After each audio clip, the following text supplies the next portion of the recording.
Diana Luz Vázquez Ruiz no eligió convertirse en activista. La vida la empujó a hacerlo. Como muchas mujeres en México, vivió en carne propia lo que significa enfrentar sola la crianza, mientras del otro lado la responsabilidad simplemente desaparece. De esa experiencia y del amor por su hija Sabina, nació una causa que hoy está transformando leyes, la llamada Ley Sabina. Esta iniciativa no solo visibiliza a los deudores alimentarios, también los obliga a rendir cuentas. Hoy, gracias a este esfuerzo, existe un registro nacional que impide que quienes no cumplen con sus hijos puedan salir del país o aspirar a cargos públicos. Pero detrás de la ley hay una historia profundamente humana. Diana no habla de madres solteras como una etiqueta, habla de madres autónomas.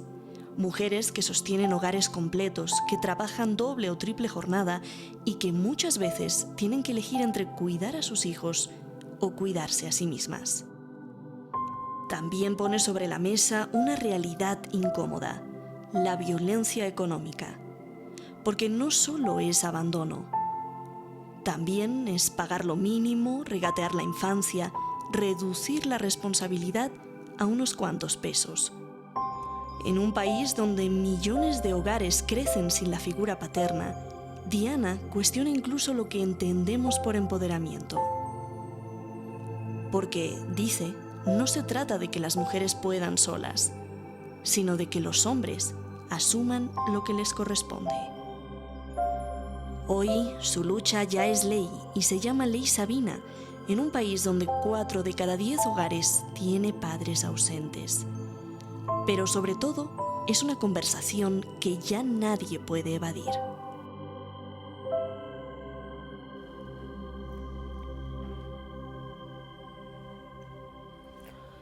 Gracias por acompañarnos en Llegamos Todas. Hoy nos acompaña Diana Luz Vázquez. Ella ha hecho una lucha intensa, importante, trascendental en México en contra de los deudores alimentarios. Vamos a escuchar su historia. Diana Luz, gracias por estar con nosotros. Gracias por invitarme. ¿Cómo empieza esta lucha por promover la Ley Sabina? En 2021 iniciamos con un primer tendedero de deudores alimentarios, que fue una especie de performance, primero para visibilizar a mi deudor alimentario en ese momento. Ahí es como surge la historia, por tu propia historia personal. Sí, por mi propia historia. El papá de mi hija no quiso reconocerla, como muchos hombres en este país. No sé si sea mi hija, hazle como quieras, ahí nos vemos, ¿no? Entonces, pues viene un proceso primero de reflexión personal con las propias mujeres de mi casa. Vengo de una historia de una mamá mal llamada soltera, diríamos autónomas, porque nuestro estado civil no tiene que ver nada con nuestra maternidad. Mi abuela también. Entonces, normalizas esa violencia, que es la violencia económica.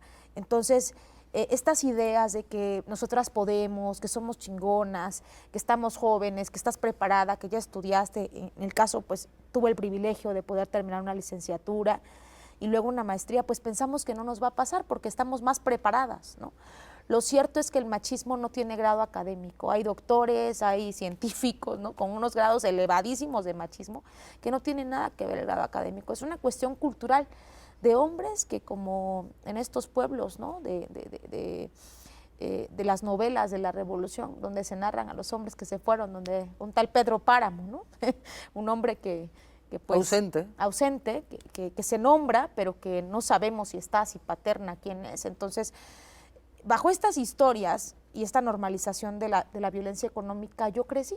Entonces, cuando le cuento que estoy embarazada a mi mamá, a mi abuela, a mis tías, y que el Señor no se va a hacer responsable, pues las respuestas son las mismas que ellas recibieron en su momento. No te preocupes, tú ten dignidad, mira, tú estudiaste, tienes herramientas para salir adelante. Lo vamos a arreglar.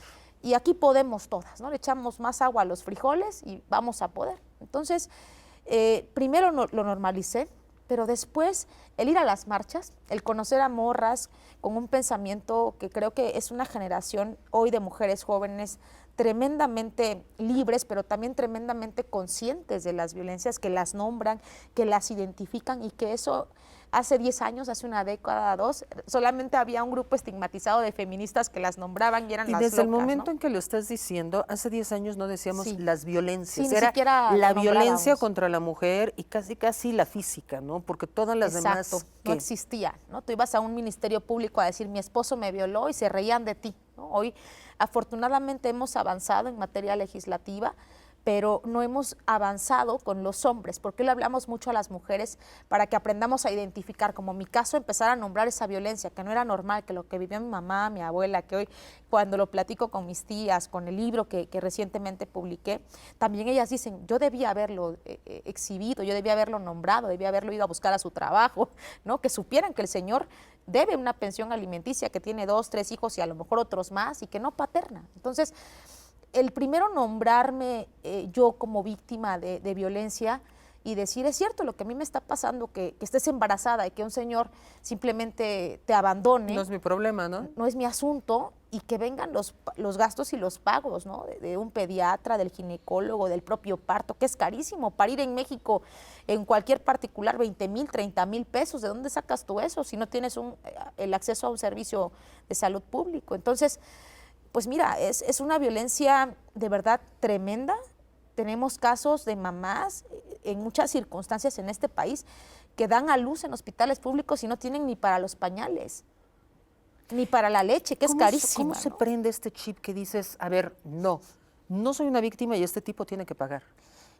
Primero, cuando empiezo a acudir a las marchas, porque yo soy de Oaxaca, entonces hace 10 años llego a vivir a la Ciudad de México por una oportunidad laboral. Yo llego embarazada y empiezo a rodearme también de mujeres jóvenes que acudían a las marchas, y que ahí conocí a algunas, otras, ellas mismas me presentaron a otras, de colectivas. Y esta formación feminista que te va dando el compartir experiencias, el escucharnos. Me decía una de ellas cuando estaba yo embarazada, ¿y por qué no le haces un scratch? Y yo, ¿qué es un scratch? ¿No? Platíquenme, ¿qué es eso? No, pues es ir a un edificio, a algún espacio donde el señor viva, ya sea su casa o labore, y hay que hacerle pues una pinta, un mensaje, ¿no? Que el señor debe exhibirlo. Y yo decía, bueno, sí, pero yo lo que quiero es que pague la pensión, ¿no? Eso lo puedo hacer un día yo solita, o me acompañan, ¿no? Que es lo más bonito, acuerparse de otras compañeras. Pero yo buscaba en el fondo que esta violencia que a mí me pasaba, yo sabía que no era nada más Diana, que había muchas Dianas en este país, que por vergüenza no lo decimos, porque nos van a culpar a nosotras. Pues tú elegiste mal, ¿para qué te fijas mal en ese señor? Si sabías que no se iba a ser responsable, pues tú te lo buscaste, te debiste haber cuidado. La sexualidad recae en nosotras, no en el hombre, que también está teniendo relaciones sexuales sin protección, y desde el momento en el que un hombre tiene relaciones sexuales, sabe que puede ser papá. Y entonces, si los dos nos embarazamos, pues también que la responsabilidad sea compartida, porque yo no me embaracé sola. Y esta conciencia despierta, Kim, pero a raíz de muchas conversaciones y de estas morras que te digo tienen 10 años menos que yo, ¿no? Ahora, y que decían, vamos al Scratch, o mira, ¿qué tal si hacemos una página en internet con su foto? Y yo decía, sí, pero vamos a ver cuántos casos más hay de compañeras, amigas, que padecen la misma situación. Y yo puse en mi Face, amigas que tengan un deudor, avise y me platiquemos, o mándenme su foto.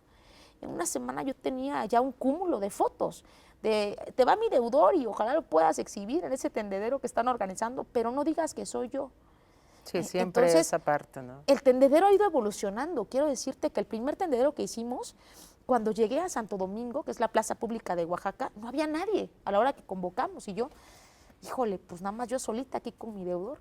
Y cuando vieron las mamás que estaban ahí, pero a los alrededores, que empezamos a montar el tendedero, ya éramos una centena de mamás, que en cuanto una empieza a tomar esta iniciativa, las demás también se suman, y ha sido una experiencia no solamente catártica, reivindicativa para mí, para mi linaje, para mi propia hija, sino para muchas mamás que me han dicho, a raíz de estos procesos que también tienen su razón psicológica y social cuando un hombre se ve exhibido, hemos sido más eficaces, Kim, que muchos juzgados, donde la vergüenza les ha llegado a los señores y a sus familias y dicen, no, ya, ¿cuánto te debo? Paguemos. Sí. Vamos a hacer una pausa, pero regresamos, no le cambie, está en Llegamos Todas.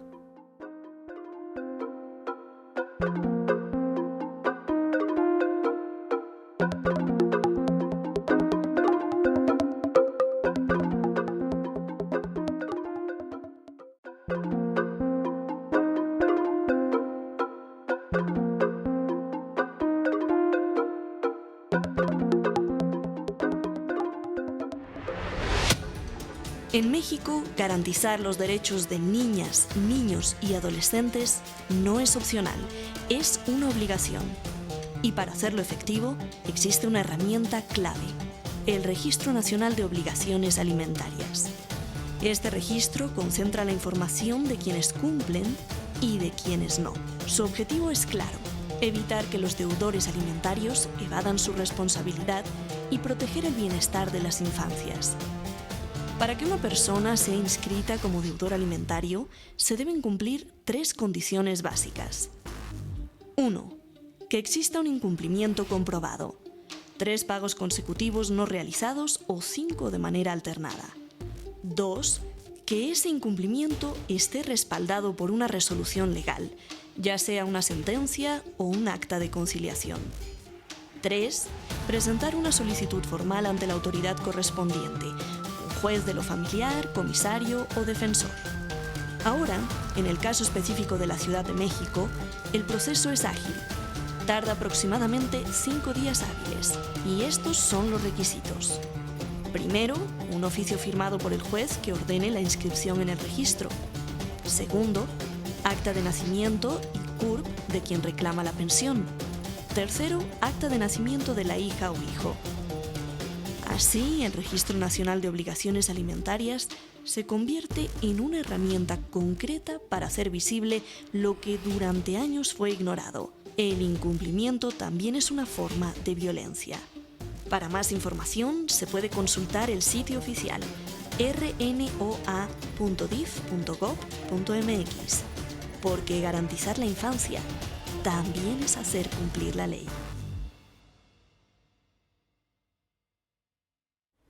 Estamos de regreso con Diana Luz Vázquez, que su propia experiencia le dio la fuerza, le dio el activismo, pero también sus compañeras, las marchas del 8M, para exigir tus derechos. ¿En qué consiste esta ley Sabina?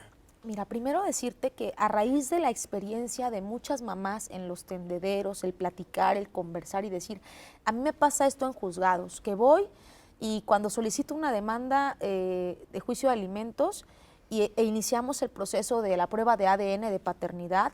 En Baja California me están cobrando 30,000 pesos. ¿A ustedes cuánto les cobran, compañeras? No, pues en Ciudad de México aquí fueron 20,000 pesos. En Oaxaca no, pues en Oaxaca hemos logrado a raíz de este movimiento que no se cobren las pruebas de ADN, es el único estado. Pero lo que quiero compartirles es que el escucharnos ha sido motivo hoy de una traducción en materia legislativa. ¿Qué estamos proponiendo en Ley Sabina? Porque no se han concretado todas las reformas, que el ADN deje de costarle a las mamás. Para empezar. Esta parte jurídica o del derecho romano que dice que quien acusa está obligado a comprobar, a nosotras es una ley muy patriarcal que no solamente no nos beneficia a nosotras, estamos hablando de niños y niñas que no tienen derecho a un nombre y a un apellido. Y a una pensión. Y a una pensión. Pero el hecho de ser nombrado, tengo un papá y una mamá, un progenitor, una progenitora, que te da una identidad. Y una vez que tú tienes una identidad jurídica, el Estado te reconoce.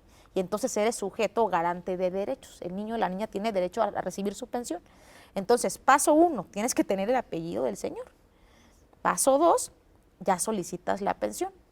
Entonces, a ver, ¿qué mamá de a pie va a tener de entrada pagar abogados y abogadas? Lo que te cuesta un juicio de pensión alimenticia. Claro. ¿Quién va a tener para 20, 30,000 pesos para un ADN? Una prueba, sí, claro. Entonces, el Estado mexicano tiene que garantizarle a los niños y niñas en este país el derecho a una identidad, el derecho a saber quién es su papá y quién es su mamá, que los reconozcan, pero que además a partir de eso se hagan responsables.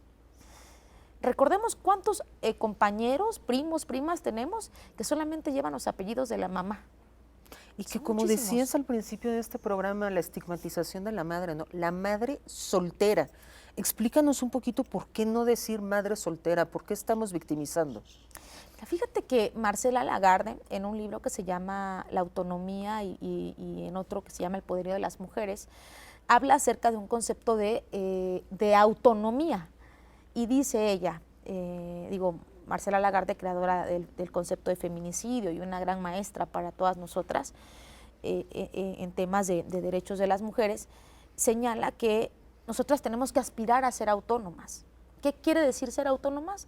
Dos cosas. La primera, tener un ingreso económico propio, que no dependas de ningún señor, porque lo que sucede es que muchas mujeres no pueden salir de círculos de violencia porque dependen económicamente del señor. Y decimos, si la golpea, ¿por qué sigue ahí? Pues porque no tiene dinero la señora. ¿Dónde va a ir? Dejó sus estudios, su modo de vida por dedicarse al cuidado de la casa o por estar en esa relación de pareja. Entonces, número uno, para ser autónomas, un ingreso económico, dice Marcela Lagarde. Y el punto número dos, tener tiempo para tu autocuidado, porque puedes tener 3 trabajos, que es lo que hacemos muchas mamás, ¿no? Las nenis famosas que tenemos que ocuparnos en una gran mayoría de veces para tener ingresitos y sacar adelante a nuestros hijos e hijas, porque no podemos cubrir un horario de 8 horas. Ni la tarea de cuidados. Exactamente, más la tarea de cuidados. Entonces, logramos el primer punto, que es tienes tu ingreso económico, y te puedes decir, me siento muy empoderada, muy envalentonada, pero ¿qué crees? No tienes tiempo para ti porque te la pasas trabajando y te duele la espalda. ¿Cuántas mujeres con cáncer en este país, con problemas de salud, por todo lo que cargan?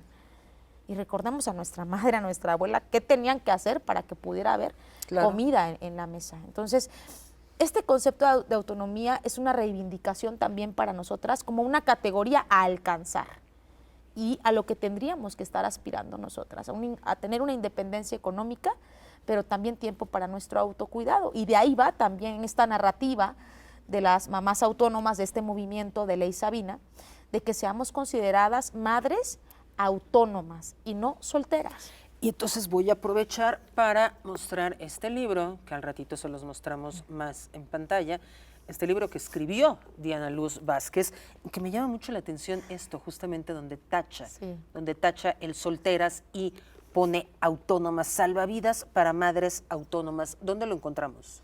Está en todas las librerías, en Gandhi, en Amazon, es un libro de editorial Grijalbo, y pues lo pueden encontrar también en versión audiolibro para algunas mamás que a lo mejor se les puede complicar leer. Casi vamos a hacer una pausa, pero sí me gustaría que las madres autónomas que nos están viendo y que no saben cómo empezar este proceso, Diana Luz, de ¿qué hago? ¿Cómo empiezo a pedir? Yo no tengo los 30,000 pesos para la prueba de ADN. ¿A dónde van? ¿Cómo empiezan su proceso? Primero es nombrarnos que efectivamente somos víctimas de una violencia económica y dejar de disculpar al Señor.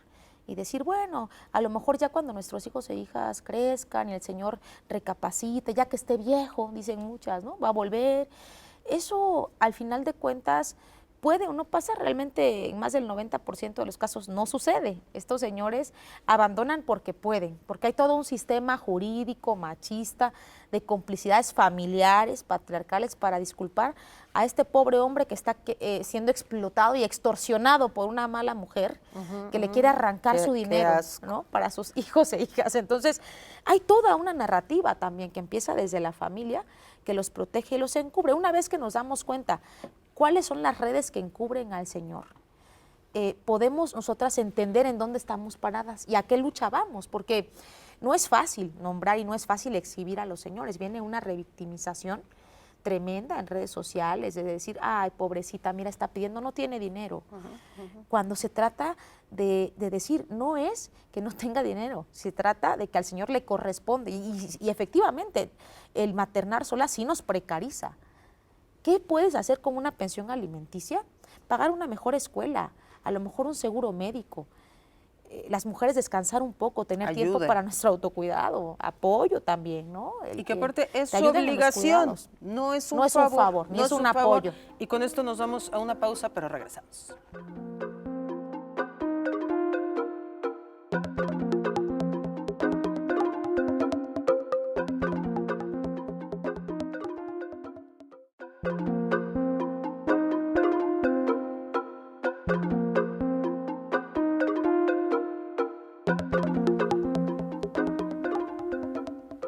seguimos con Diana Luz Vázquez, este trabajo tan fuerte que ha hecho porque ha ayudado a miles de madres en el país. Cuéntanos primero el tema de deudores alimentarios, estos tendederos. Sí, los tendederos son una manera, un grito desesperado de las mamás al no encontrar justicia para que estos señores, sus familias, dejen de protegerlos, para que ellos mismos la vergüenza social los alcance si no los alcanza la justicia. Y son un referente en los estados, el Día del Padre, en Navidad, en Año Nuevo, muchas mamás en los estados ya se organizan y hacen tendederos, ya sea en el árbol de Navidad del Zócalo de la ciudad. Con la foto y el nombre del señor. En lugar de esferas se colocan las fotografías de estos señores, que es un acto maravilloso, me parece hoy de reivindicación de los derechos de las infancias y de las mujeres. Hay colectivas en todos los estados del país, están en redes sociales como colectiva Ley Sabina Puebla, Ley Sabina Chihuahua, Deudores Alimentarios Morelos. ¿Qué les sugiero a las mamás? Que se agrupen, que no luchen solas, porque cuando nos ven solas, los agresores, estos deudores, no solamente se ensañan, sino hacen también campañas en redes sociales para revictimizar a las madres, claro, desprestigiar, y arman también sus propias historias y de ahí viene la violencia vicaria. Sí, donde son ellos las víctimas, ¿no? Totalmente, engatusados. exactamente. Y el 90% de estos agresores vicarios que amenazan con quitarles a los hijos a las mamás son deudores alimentarios, que por no pagar la pensión alimenticia intentan sustraer o sustraen a los hijos e hijas. Entonces, primero identificar a estos señores, sus redes. Por otro lado, también agruparnos como mamás autónomas con otras mamás que muchas ya pasaron el caminito jurídico. Entonces, funciona mucho, nos ha ayudado a nosotras muchísimo el compartir experiencias en juzgados, con abogados y abogadas, y el estar informadas puede cambiar el sentido total de un litigio.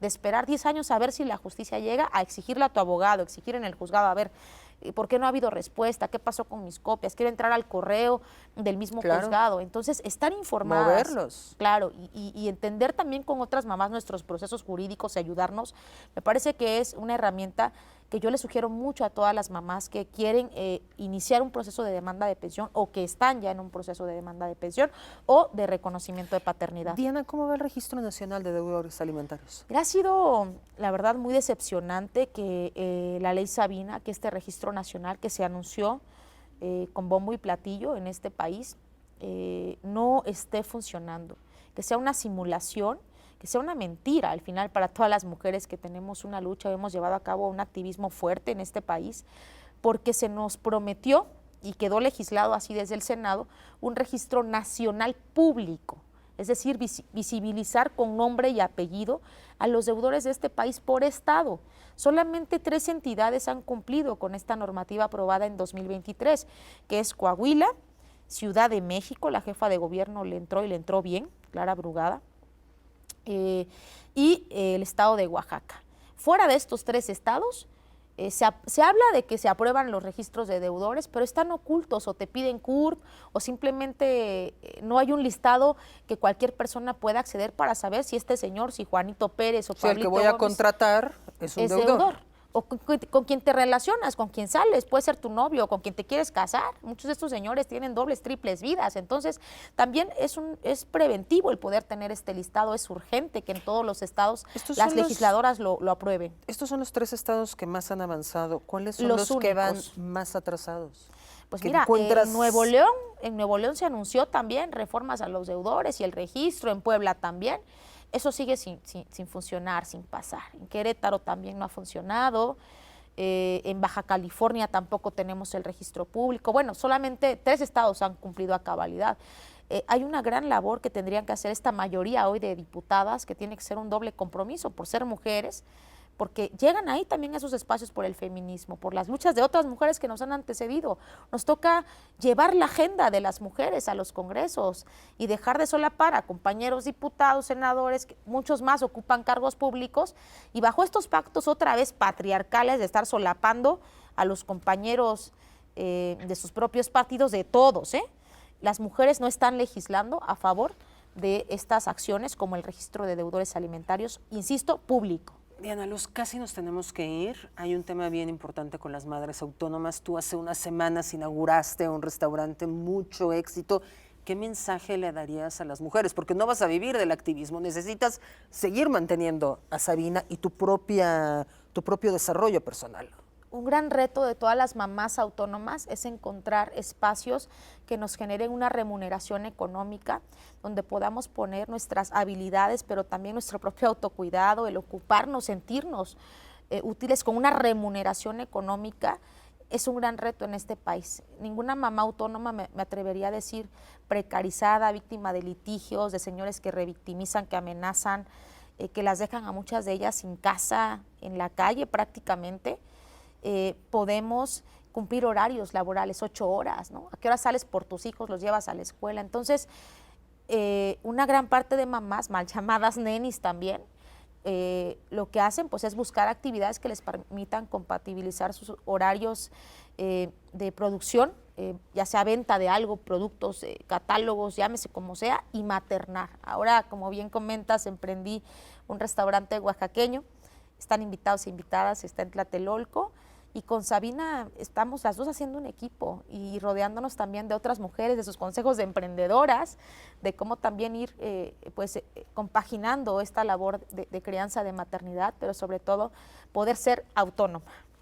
Diana Luz Vázquez, muchas gracias por haber estado con nosotros. Te buscamos en todas tus redes sociales y Gracias recuerde, este libro puede ser de muchísima ayuda.